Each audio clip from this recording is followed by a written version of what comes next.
You're listening to The Paul Higgins Show, where ambitious tech consultants come to unlock their potential. After 18 years as a global leader, I launched several businesses, culminating in a successful exit. I'm sharing what I learned, plus what's working now from mentoring tech consultants. You will hear leaders within our industry to help you build a business you love that allows you to do what you want.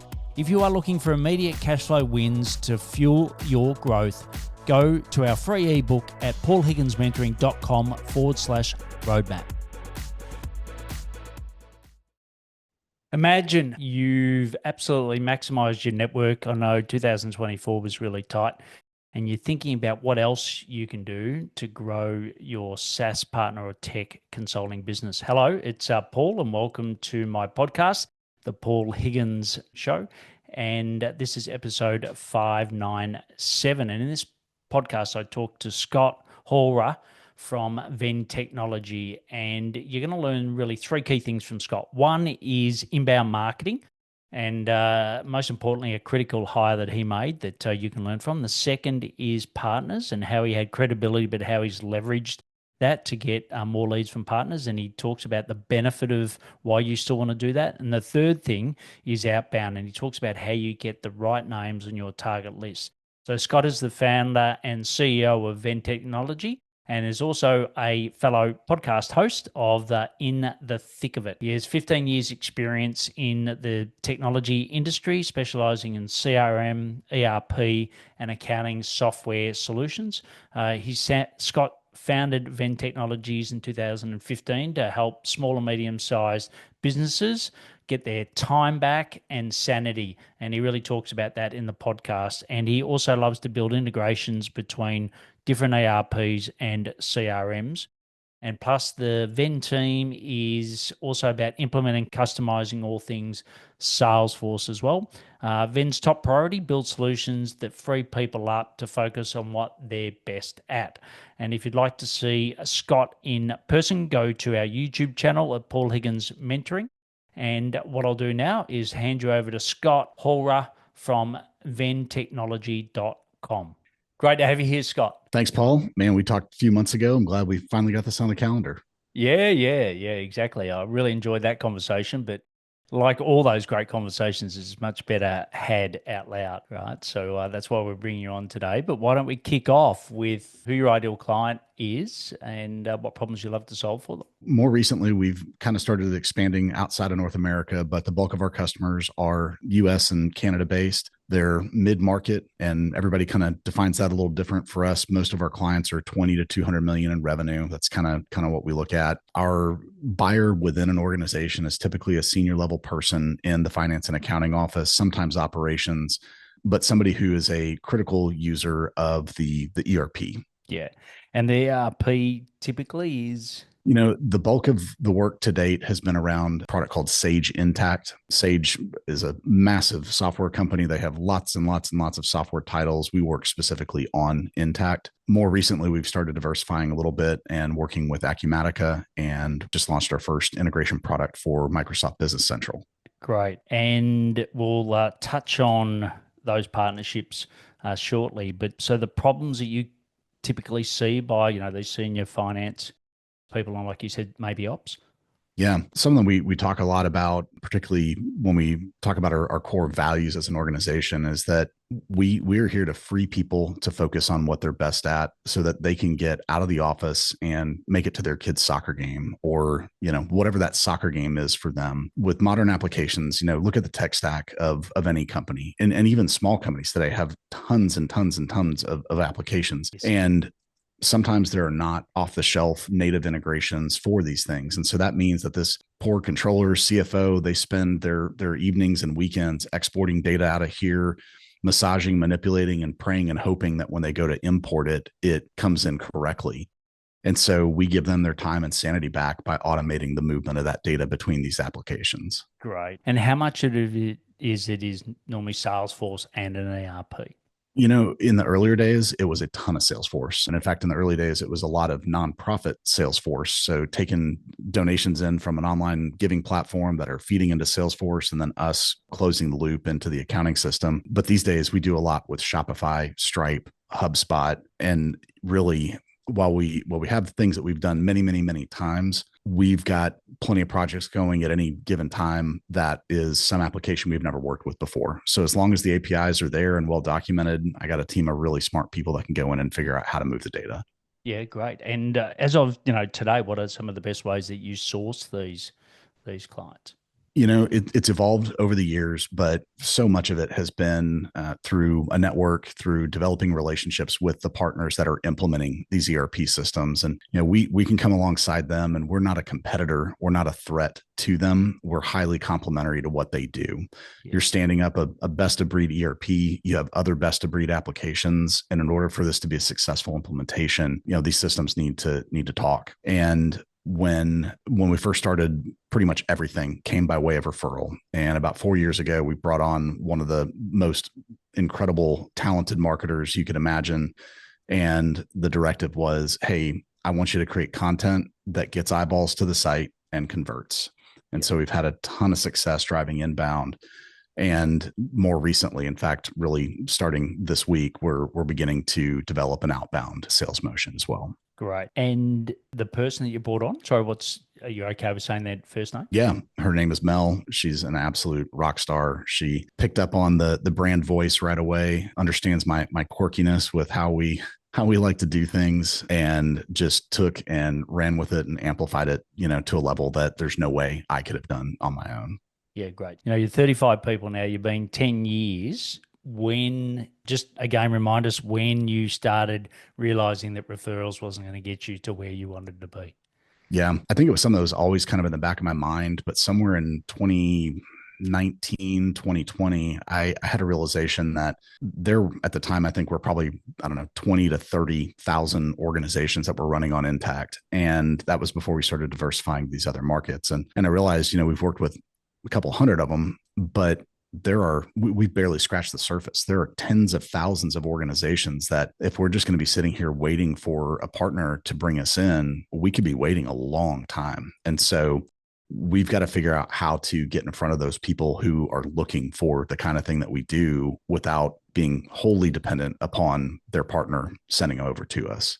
Yeah. And look, I don't know, in your case, you'll tell me, but in most cases, it also leads to higher margins because you're not competitive against others. And if you pick a specific niche or niche, then people, they respect you and pay higher margins. So that's the typical way that it normally goes when you get inbound leads.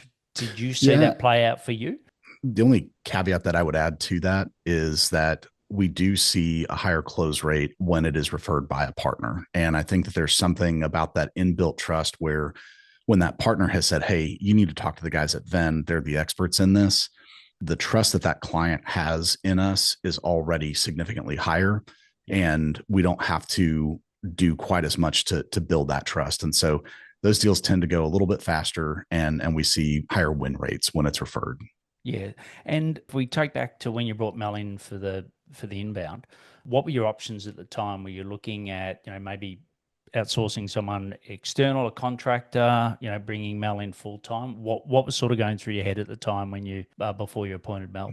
Yeah. So there was definitely an evolution here. Marketing, my degree in college was marketing. My dream job out of school was to go work for a big ad agency. I had one in Dallas and one in Austin that I really wanted to go work for. And it didn't play out that way. And honestly, I'm thankful that it didn't. But one of the things that I still to this day enjoy the most is working on our marketing. And since it's my own company, we Yes. can be as wacky and crazy as we want it to be. And there's nobody there to tell me, no, you can't do that. In the early days, it was me doing a lot of it. Probably around 2017, 2018, maybe a little bit later, we actually started working with an external agency, and they helped us kind of redefine our brand. And a lot of what you see today is a product of them. We've continued to build and tweak some things, but we worked with them for a number of years. And we really decided that we needed somebody that could come in and execute day in and day out. And their focus was a little bit more broad, a little bit more high level. And so we had to have that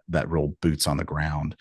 And so we interviewed a few candidates, put them through our interview process can be pretty tiresome, but got it down to a handful of people. We gave people an assignment and said, hey, what would you do in your first 90 days? And we were just blown away by what we got back. Yeah, brilliant. And what was Mel's background? Had she been in the tech industry at all? A little bit, but she's just an incredible writer, an incredible creative, and more than anything, the most organized human being I think I've ever met. Brilliant. And how much of her job has changed given the advent of AI and Claude, ChatGPT? We hear it day in, day out. Now there's, what is it, Deep Seek or whatever that's Yeah, hit the market. we are actively encouraging everyone on our team, not just marketing, but everyone throughout the organization to try to identify ways to make your work more efficient and hopefully, to some extent even improve the quality of it too by using AI, whether there's ChatGPT or Claude or whatever. We built some internal tools around AI that are pretty cool, especially for a company of our size to get to use. Yeah. It's changed marketing certainly, but I think it's something we're trying to employ throughout the entire org. Yeah, look, I think that's brilliant. And, we've got three things that everyone's got to send each day. What's your key focus for the day? What's your biggest win? And then have you used AI to improve your day today? So, they're the three questions. So it's embedded in I love everyone that. to do it. And then I think from a AI marketing point of view, yeah, it's constantly improving your, with the knowledge bases and everything that you can do now. And I love the fact that, with Gemini and some of the others, you pull all your Google content in now. So it's like having all that organized for that fashion. But I think ultimately it's still the voice, right? It's still, for me who uses the AI and has final say, I still have to have final say, right? I've got to make sure it's me. With you and Mel, how does that work? Do you have final approval, or is Mel now that good that she does it on your behalf? It was probably less than 12 months in that I stopped reading stuff before it went out. We built a lot of trust really quick, and she picked up on my voice and was able to run with things. And I don't ever have any loss of sleep wondering or worrying what marketing is going to send out. And that right there also I think is a really key factor in growth. You've got to be able to trust your people to run with things. And if everything has to filter through you, you're going to be the bottleneck to your own growth. Spot on. And I think we kid ourselves that everybody reads everything we put out as well. I wish that was the case, right? Because we've read it doesn't mean that, like LinkedIn, the engagement now on LinkedIn has just dropped off the face of the earth. Everyone's talking about it. I follow Michael Stelzner, who's got a great podcast, AI powered podcast. I think it's AI powered. I always get it wrong, but and he was saying now that, basically all the traditional things that he's tried is all coming to a grounding halt. And, I think, these days you got to test and you got to let go to be able to experiment and get the right ones. So, well done for realizing, and that's why you're at 35 people and, not at five. And just a reminder that we're talking to Scott Hollrah, episode 597, and we'll have all the links and everything in the show notes. So if you're driving or whatever, you'll get those. You talked about partners, and obviously Sage is probably the biggest one. Constantly talk about how do you have that blend like you've done, right? You've got your partner, you've got referrals network, and then you've got, your inbound, outbound, if you sort of look at the three big buckets. For you, what are some things that you can share with us about what made you successful versus some other people that try to get the best out of Sage? So there's a number of factors here. First, well, I get a little embarrassed when I talk about this, but it's an important thing. I've grown up around this business and have been the benefactor. I have benefited greatly, I should say, of being my father's son. My dad's actually been in the B2B software space for almost his entire career, and at the time I was launching out, he was actually working at Intact. This was actually before they were bought by Sage, and so I've got to give him a lot of credit for trusting me to open doors to his trusted contacts and people that he worked with. We're at the point now, and actually reached this point many, many years ago, where we'd go to conferences together and he'd come up to me and say, well, who's that? Who is that? Who's that? And he'd say, you know more people here than I do now. Well, he opened a lot of doors that helped us get off the ground. We did and still do good work, and partners keep coming back to us because we've done that good work. We're trusted. Man, I'll tell you, one of the, talked earlier about crossing the 10-year mark. I've spent a lot of time over the last few months, like just reflecting on these last 10 years. And one of the most rewarding moments of it all was we were at the Sage conference 4 years ago, 5 years ago, and they've got all the marketplace partners in a room and they're going through program changes and this and that. And then they get to a section and said, and we've got some awards, and another giving awards. And they said, okay, well, we'd like to announce the marketplace partner of the year. And they start describing this company. I'm like, that sounds a lot like us, but it's not us. There's no way. And I'm literally looking around the room, looking over my shoulder, like, who's in here? I know most of these people. Who could that be? They keep talking. I'm like, I know it's not us, but who could it be? And then they get to the end and they said, and we'd like Scott Hollrah from Venn Technology to come up and accept this Marketplace Partner of the Year award. And I got to be honest, I was fighting back tears. Yeah. And this is an award. We've got lots of awards, but many of them we've had to actually, throw our hat in the ring and send them information about us and say, would you consider us? And that's been great. But this is one that we didn't raise our hand. We didn't say, look at us. Yeah. They recognized the work that our team does without us even, prompting. When you do good work, it pays off. And the work that we do is hard. The work that anybody listening to this podcast does is hard. Yes. And things don't always go the way that you intended for them to go.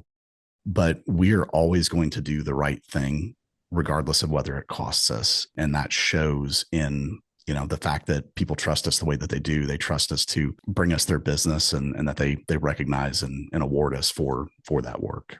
Brilliant. Well, so far we've spoken about inbound, which, big shout out to Mel. And, ultimately you picked the right person and that's worked out well.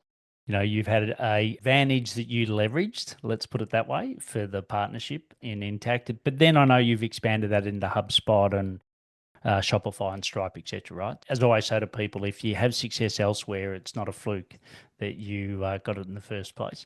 And then you said you're just about to start on Outbound. So tell us what your current strategy is and what are you testing from an outbound perspective? Yeah, we've done a lot of list development and engaged third-party data sources and lead scraping mechanisms and things like that.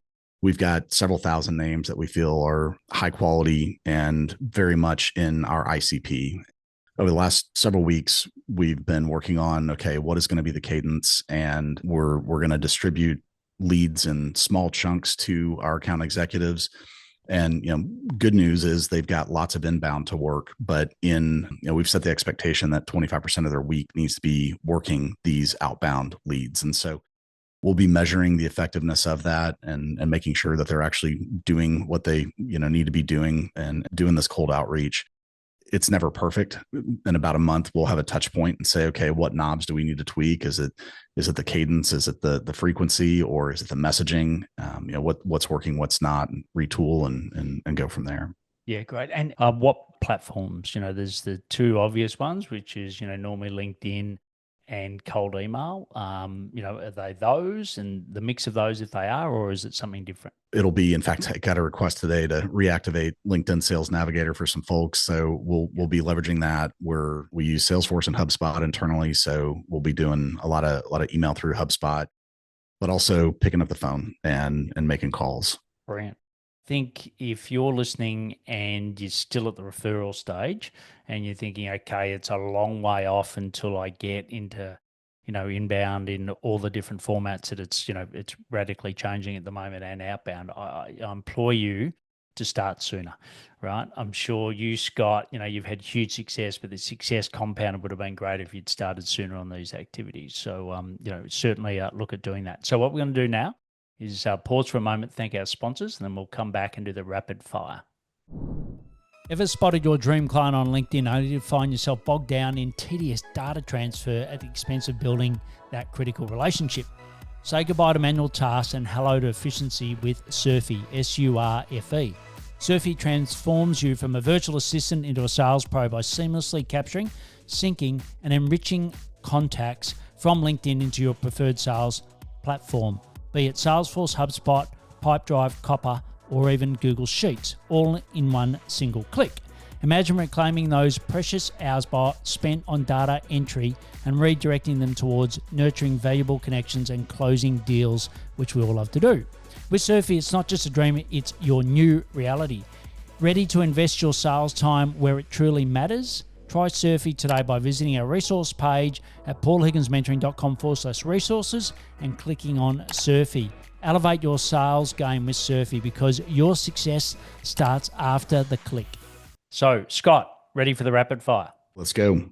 All right, let's do this. So the first question is, what are some of the daily habits that you do to help grow Venn Technologies? I kind of touched on this earlier, but just empowering the team. You're only going to grow so far if you don't empower other people. We started running on EOS a few years ago, and that's been an absolute game changer for us. And so having our weekly L10s as a leadership team, the departments are running their departmental L10s throughout the week and staying on top of those issues and focusing on the rocks for the quarter and goals for the year.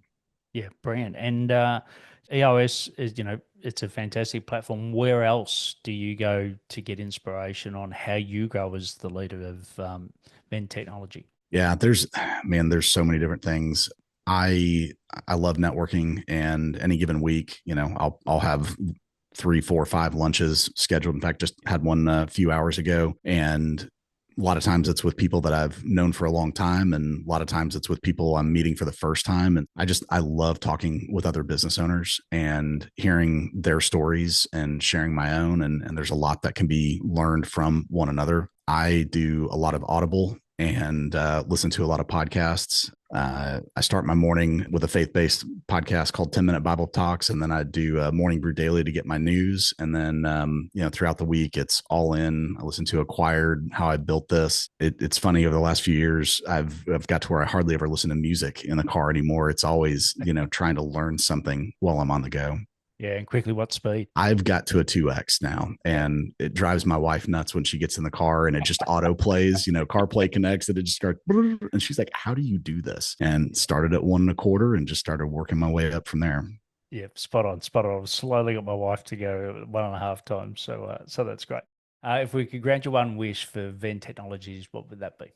Just more qualified people to talk to and people that are burnt out that want to get to their kids' soccer game. Yeah, great. And last one is, you've been at this for 10 years. You've now been very successful through the journey you've taken us through today on the podcast, which we really appreciate. What's one thing that you wish you had have done sooner, given this experience? I would have been a lot more aggressive in my hiring in the early days. And hiring my first employee was one of the absolute hardest things I've ever had to do. And or I shouldn't say had to do, but been privileged to be able to do. You get to a point where, hey, I'm confident I can feed my family. But when you take that next person on, you eat last. And having the confidence to not only feed your own family, but somebody else's first was really hard. And I would have been more aggressive, and I probably would have hired for some different roles much earlier than I did. Great advice. Well, really enjoyed listening to your 10-year journey. I look forward to staying abreast of what's to come. And really appreciate you coming on and sharing honestly, the lessons that you've learned to inspire you listening to Scott to do the same. So Scott, thanks for coming on today. Thanks. Great interview with Scott. He's done really well over the 10 years to build his business, and he really shares. So reach out to him on LinkedIn. Also, as you're driving along or walking and you're thinking, God, that's an action that I've got to take or something I've got to do. If you are an Apple user, I don't know how you do an Android, but you can just leave yourself a voice note. Just go Siri, create a note, leave your note, and then you can get back to it when you're in the office. Also, I know there's peers of yours that could benefit from this, so please share it with them. And also don't forget to watch Scott on our YouTube channel, Paul Higgins Mentoring, and also all our other past guests as well. And if you love it, please subscribe. I'll see you next time on the Paul Higgins Show. Time for action. Let me know what you implemented from the show. I promise to respond. Plus, get the Tech Consultants Roadmap at paulhigginsmentoring.com/roadmap.